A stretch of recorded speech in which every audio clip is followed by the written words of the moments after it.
wassalatu wassalamu ala asyrafil anbiya'i wal mursalin wa ala alihi washabihi ajma'in. Assalamualaikum warahmatullahi wabarakatuh. Salam sejahtera, salam satu Malaysia dan salam Malaysia Madani. Ahli panel dan hadirin yang dirahmati Allah sekalian, segala puji-pujian kehadrat Allah Subhanahu Wa Taala kerana dengan limpah kurnia dan izinnya dapat kita bersama-sama bersua dalam forum pada pagi yang nirmala dan berbening sila hari ini. Hadirin yang dihormati, sebelum saya memperkenalkan ahli-ahli panel kita yang cantik lagi manis serta bergaya pada hari ini, izinkan saya untuk mengupas terlebih dahulu tajuk forum kita pada hari ini. Pada alat berteknologi tinggi ini, kegairahan para syarikat pengeluar peranti terkenal dunia iaitu Samsung, Oppo, Vivo dan Apple telah bersaing sesama mereka untuk menjadi pengeluar nombor satu peranti paling canggih. Hari ini, peranti elektronik menjadi sebahagian daripada kehidupan masyarakat dunia, seolah-olah mereka dilahirkan bersama dengan sebuah peranti dan hidup menjadi tidak sempurna tanpanya. Gadget, baik atau buruk? Jadi di sebelah kanan saya, panel pertama, Ketua Panitia Bahasa Melayu Sekolah Kebangsaan Kuala Nerus yang berbahagia Puan Nur Akilah Falihah yang nampak sahaja pemalu tapi sangat petah dalam berkata-kata. Manakala di sebelah kiri saya yang kelihatan manis ketika tersenyum iaitu Ketua Jabatan Pendidikan Daerah Besut yang berbahagia Puan Izzawati Binti Saripudin. Peredaran masa menyaksikan teknologi komunikasi seperti telefon pintar kini bukan sahaja digunakan oleh orang dewasa, malah diberikan segelintir ibu bapa kepada anak-anak pada usia yang sangat kecil. Alasan kerap kali diberikan untuk memberikan anak kecil itu hiburan serta menenangkannya ketika menangis. Namun secara tidak sedar, tabiat ini kurang baik dari segi perkembangan diri dan kesihatan anak itu sendiri. Baiklah, soalan saya kepada panel pertama, seperti yang kita tahu, gadget atau peranti elektronik ini memberikan pelbagai manfaat kepada kita dalam menyelesaikan tugasan atau kerja harian. Apakah antara kebaikan penggunaan alat teknologi ini pada zaman kini? Silakan Puan Akilah. Baiklah, terima kasih saudari moderator atas soalan yang diajukan tersebut. Jadi, terlebih dahulu saya ingin mengatakan bahawa gadget boleh mempengaruhi kesan yang baik dan buruk. Dalam konteks ini, saya ingin menerangkan kesan yang baik daripada penggunaan dalam diri seseorang individu. Baiklah, kesan baik yang dapat dikenal pasti adalah yang pertama, gadget ini mampu untuk menjana pendapatan. Hal ini dikatakan demikian kerana berdasarkan pemerhatian kita di platform media sosial, ramai orang yang manfaatkan penggunaan gadget ini dengan menjadikan sumber pendapatan. Hal ini kita dapat lihat berdasarkan seperti sebagai contoh iaitu media sosial seperti Facebook, YouTube dan TikTok yang kini tular di kalangan remaja pada masa kini. Khususnya pada era globalisasi yang kian berkembang ini juga, masyarakat mudah untuk mengetahui tentang sesuatu produk yang dibaratkan akibat media sosial yang kini menjadi tumpuan orang ramai pada masa kini. Jadi, dengan penggunaan gadget ini sebagai medium perniagaan, seseorang individu itu dapat menjana pendapatan mereka hanya secara atas talian. Seterusnya, penggunaan gadget dalam kehidupan seharian ini juga dapat memudahkan urusan seharian. Hal ini kerana segala urusan termasuklah pembayaran bil, pembelian barangan, pencarian maklumat dan sebagainya dapat menjadi lebih mudah apabila semuanya berada di hujung jari sahaja. Tambahan pula, apabila segala pengurusan berjalan di atas layar sahaja, ia akan mempercepatkan urusan tersebut. Maka, masa juga dapat dijimatkan tanpa perlu pergi ke sesuatu tempat terlebih dahulu untuk mendapatkan sesuatu barangan. Malah, pembayaran juga boleh hanya dilakukan di atas talian. Jadi, apabila berlaku suatu situasi yang seseorang individu tertinggal duit untuk membayar suatu barangan, mereka tidak perlu risau dan cemas tentang perkara tersebut kerana kerana penggunaan gadget ini dapat menjadi alat bayaran mereka dengan pelbagai cara seperti pemindahan wang, kemudian paywave, Tashengo dan sebagainya. Selain itu, penggunaan gadget ini juga penting bagi setiap pelajar, terutamanya dari segi pemerolehan maklumat. Dari aspek pelajar itu sendiri, penggunaan gadget ini memudahkan pelajar untuk mendapatkan maklumat hanya di hujung jari. Dengan syarat adanya capaian internet, sebarang maklumat ini diketahui dapat diperolehi dengan menggunakan gadget ini. Jadi pelajar tidak perlu lagi pergi ke perpustakaan untuk mendapatkan maklumat semata-mata seperti zaman dahulu yang gadget masih tidak mampu menjadi platform pencarian maklumat. Dan akhir sekali, tujuan utama gadget sebenarnya adalah menjadi alat perhubungan sesama manusia. Jadi, dengan adanya gadget ini, seseorang individu dapat menghubungi dan berkomunikasi dengan individu yang berada di dalam dan juga di luar negara. Penggunaan gadget ini boleh digunakan secara global tanpa mengira jarak yang terhad. Dengan ini, komunikasi dua hala dapat berlaku dengan lancar melalui capaian internet tanpa wayang. Jadi seseorang individu tersebut tidak perlu risau jika mereka perlu berpisah dengan saudara mara, rakan sekerja, rakan sekelas, keluarga, kerana mereka masih boleh berkomunikasi melalui si gadget yang menjadi alat perhubungan ini. Jadi sekian, saya serahkan semula kepada saudari moderator untuk menyambung diskusi kita pada hari ini. Terima kasih Puan Akilah atas perkongsian yang diberikan. Sangat banyak manfaat gadget kepada kita. Selain memudahkan urusan, kita juga tidak perlu risau jika keluar rumah dalam keadaan cashless, iaitu tanpa wang di tangan, kerana ada peranti yang memudahkan urusan kita. Dan kita juga dapat berkomunikasi dengan keluarga atau siapa sahaja yang berada jauh atau dekat. Baiklah, setiap yang baik pasti ada yang buruk kerana tiada yang sempurna. Seterusnya, kita menjemput ahli panel kita yang kedua yang sabar menanti bagi memberikan hujah beliau. Dipersilakan Puan Izawati. Terima kasih kerana menjemput saya untuk berbicara dalam majlis ilmu forum ini. Sebenarnya, daripada sudut negatif pada penggunaan gadget itu sememangnya ada, kerana setiap kelebihan pastilah wujudnya kekurangan. Seperti yang kita lihat, kehidupan individu dan komuniti telah mengalami pelbagai perubahan yang disebabkan oleh kemajuan alat telekomunikasi seperti gadget. Kanak-kanak dilihat menjadi pengguna yang pasif dalam kebanyakan sumber media, khususnya gadget. Kecanggihan telefon pintar pada masa kini membolehkan kanak-kanak berinteraksi secara aktif dengan alat ini. Mereka juga menjadi antara manusia yang mudah beradaptasi atau menyesuaikan diri dengan lebih pantas dengan alat ini. Jadinya, antara implikasi yang saya boleh ketengahkan adalah gangguan perkembangan otak anak-anak seperti yang telah dikenal pasti oleh pakar perubatan. Di mana menurut pakar kanak-kanak, mereka yang terdedah dengan gadget yang terlalu lama akan menyebabkan mereka menghadapi masalah kurang perhatian dan mereka juga akan mengalami masalah kognitif. Yang mana masalah kognitif ini merujuk kepada masalah kesukaran untuk belajar, memproses dan memahami sesuatu maklumat yang diberi atau diterima oleh kanak-kanak. Selain daripada masalah tersebut, masalah peningkatan impulsif akan memberi kesan dalam kehidupan anak-anak sehingga mereka akan menjadi sukar untuk mengawal diri. Akibatnya, ibu bapa terpaksa untuk mencari penyelesaian yang bijak agar tidak memberi kesan lain kepada anak-anak seperti peribahasa Melayu, bagai menarik rambut dengan tepung, rambut tidak putus, tepung tidak berselera. Selain itu, perspektif yang saya nyatakan tadi, anak-anak yang kerap bermain gadget akan menghadapi masalah gangguan penglihatan.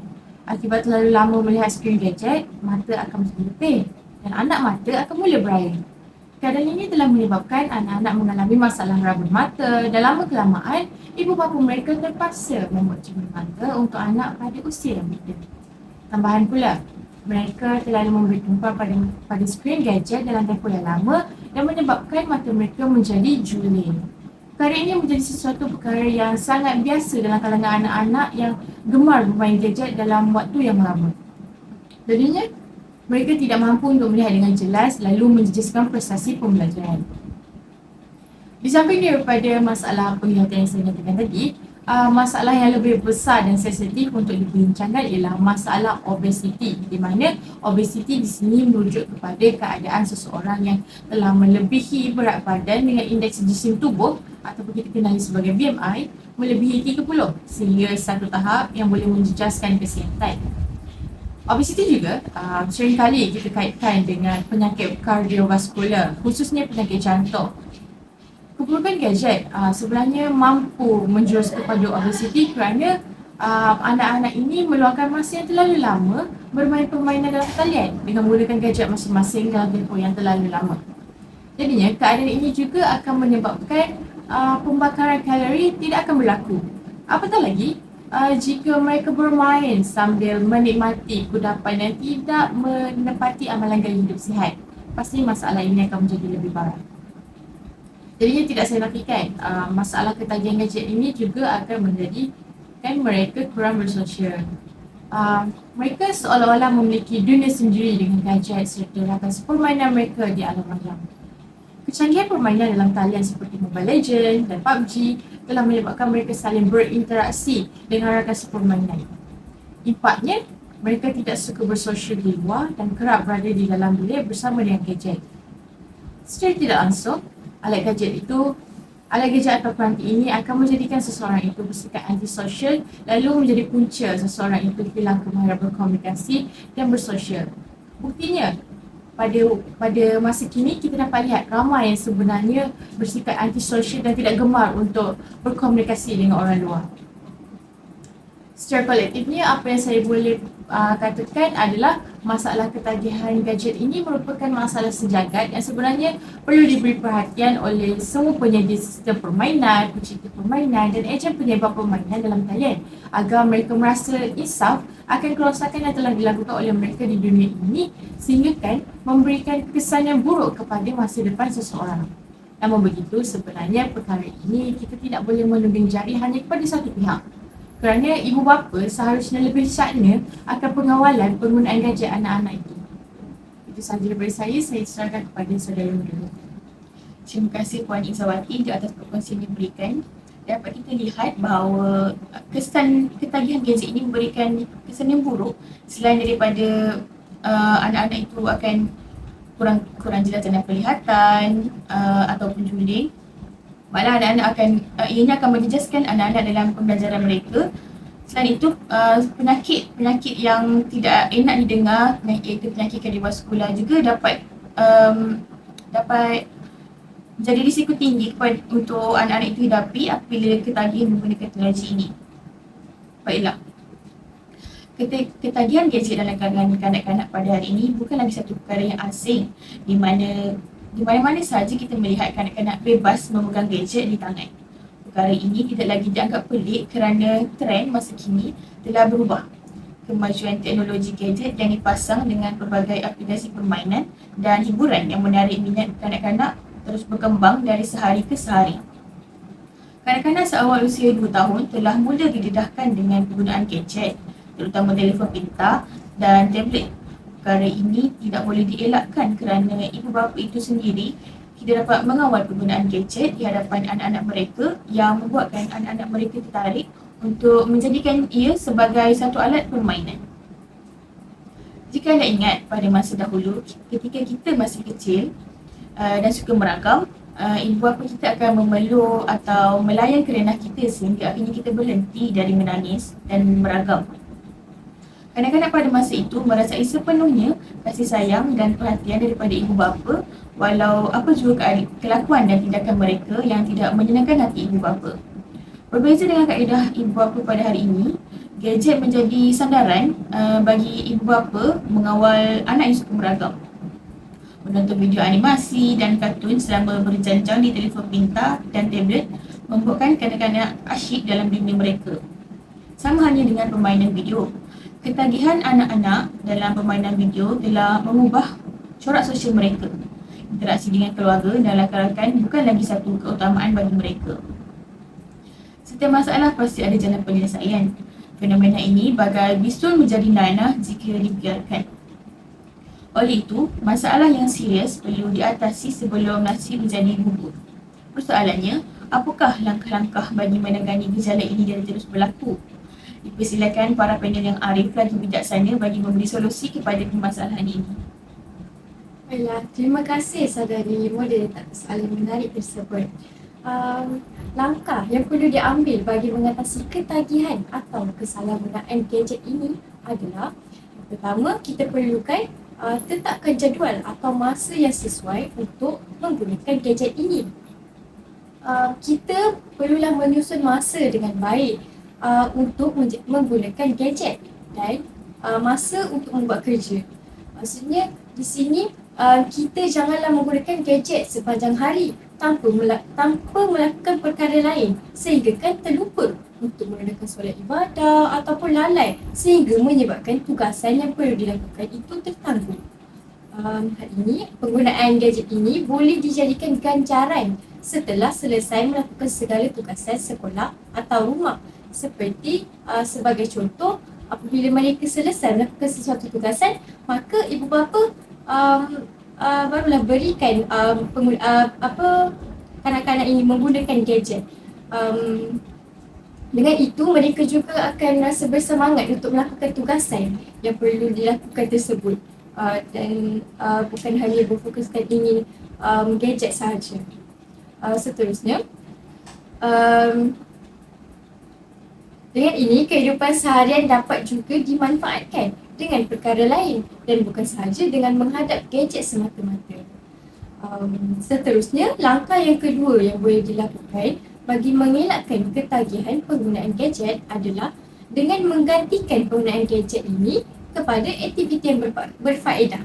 Sebagai contoh, ketika kita berasa bosan atau sunyi, kita boleh memilih untuk keluar dan mengisi masa lapang dengan melakukan senaman atau bermain sukan dengan keluarga atau rakan-rakan berbanding memilih untuk menggunakan gadget sendirian di dalam bilik.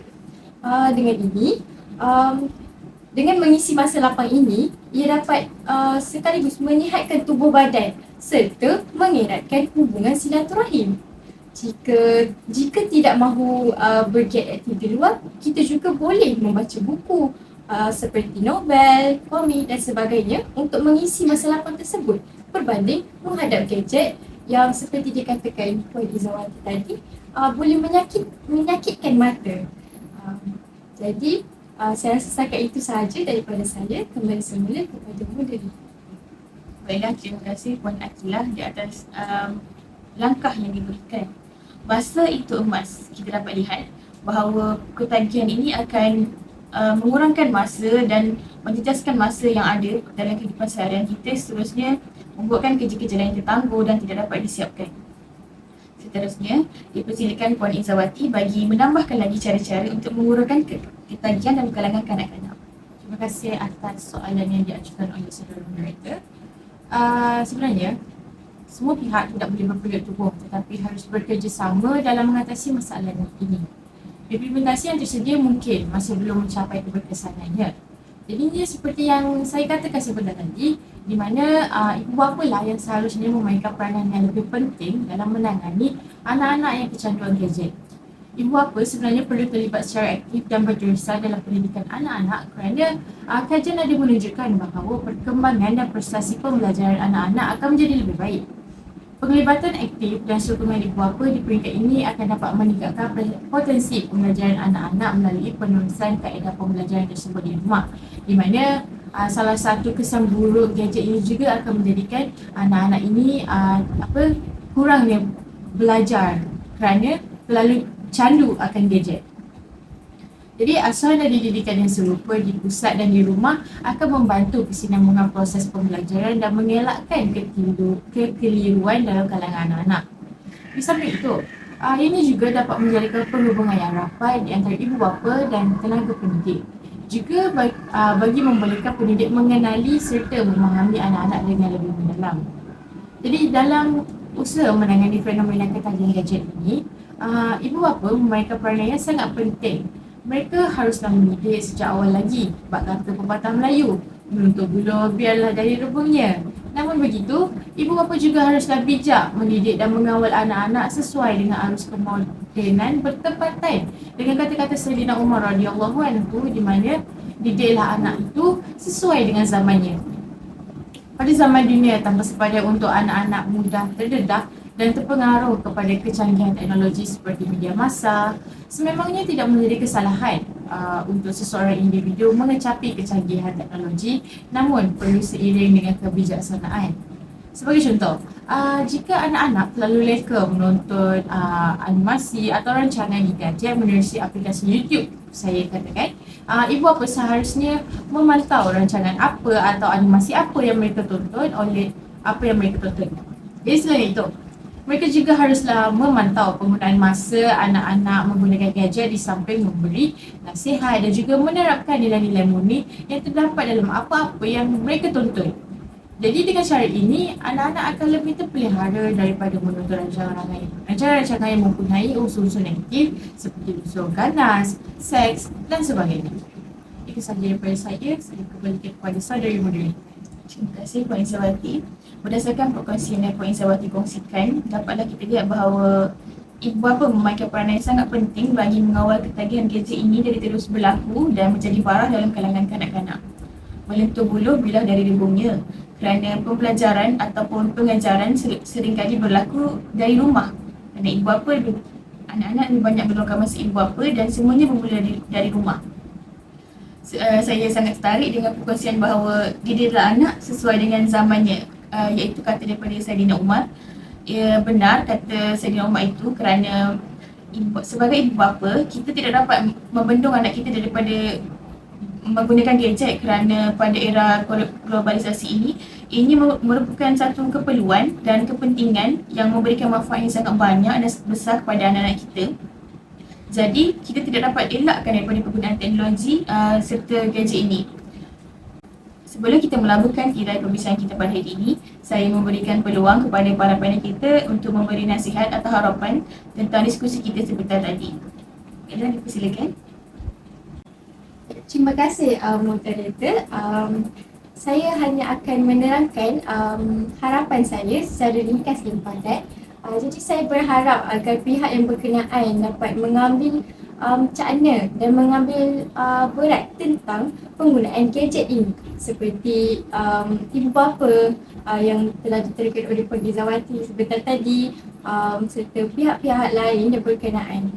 Dan anak-anak juga perlulah mengambil nasihat berdasarkan kata-kata nasihat daripada ibu bapa, pihak-pihak yang lebih pakar dalam bidang ini.